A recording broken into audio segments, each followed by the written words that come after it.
Hello everyone, আসসালামু আলাইকুম। কেমন আছেন সবাই? আশা করছি অনেক ভালো আছেন। আল্লাহর রহমতে আমরাও বেশ ভালোই আছি। আরেকটি নতুন ব্লগে সবাইকে ওয়েলকাম জানাচ্ছি। ভিডিওর ইন্ট্রো দেখে তো বুঝতেই পারছেন আজকে আমি কি শেয়ার করতে যাচ্ছি। বর্ষাকালে খুব একটা বর্ষার দেখা পাচ্ছি না, কিন্তু বাজারে গিয়ে ঠিকই ইলিশের দেখা পেয়ে গেলাম। আর বর্ষার রানী যেহেতু ইলিশ, তাই নিয়ে আসলে তো হয়ই না, সেজন্য নিয়ে চলে আসলাম একটা এত বড় সাইজের ইলিশ মাছ। আর মা এখানে চামচ দিয়ে মাছের আঁশটা তুলে নিচ্ছে। আর আমাদের এখানে কিন্তু ইলিশের প্রচুর দাম। আর আমার যারা বাংলাদেশি ফলোয়ার আছেন তারা অবশ্যই বলবেন যে আপনাদের ওখানে ইলিশের দামটা কীরকম। আর আমি এখন ইন্ডিয়াতে আছি, এখানে ইলিশের কিন্তু মোটামুটি বেশ ভালোই দাম, কিন্তু তারপরেও মাছটা অনেক ফ্রেশ ছিল বলে আমি নিয়েছি।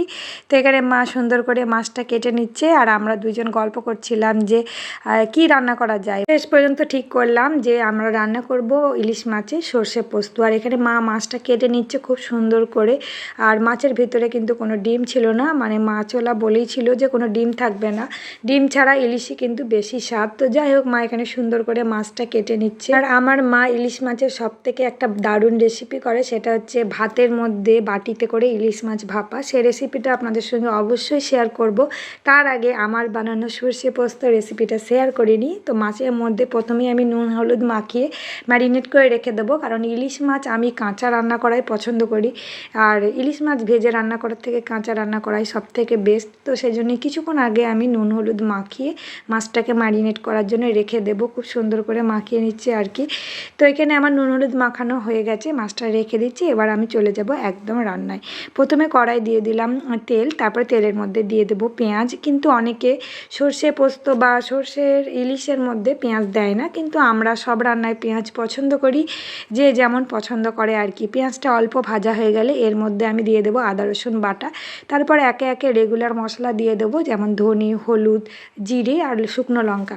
এগুলো আমাদের রেগুলার রান্নায় লাগে, এগুলোই এখানে দিয়ে দেবো। তবে হলুদের পরিমাণটা খুব একটা বেশি না দেওয়া উচিত, কারণ যে কোনো রান্নাতে বেশি হলুদ আমার আবার পছন্দ হয় না। এবার স্বাদ মতো নুন দিয়ে দিলাম। তারপর মশলাটা কষাবো, আর কষানোর সময় অল্প পানি ইউজ করতে হবে যাতে মশলাটা পুড়ে না যায়। এখানে মশলা কষানো হয়ে গেছে এবং ওপরে তেলও উঠে গেছে। এবার এর মধ্যে দিয়ে দেবো সর্ষে বাটা, তারপরে দিয়ে দেবো পোস্ত বাটা, দিয়ে আবার খানিকটা কষিয়ে নেব। ভালো করে কষানো হয়ে গেলে এবার এর মধ্যে পরিমাণ মতন পানি দিয়ে দেবো, কিন্তু বাটি ধোয়া পানিটা দিতে ভুলবেন না। মশলা লেগে থাকা বাটি ধোয়া পানি না দিলে আমার মনে হয় তরকারি কোনো টেস্টই হয়নি, কারণ আমরা একটুও মশলা নষ্ট করতে চাই না।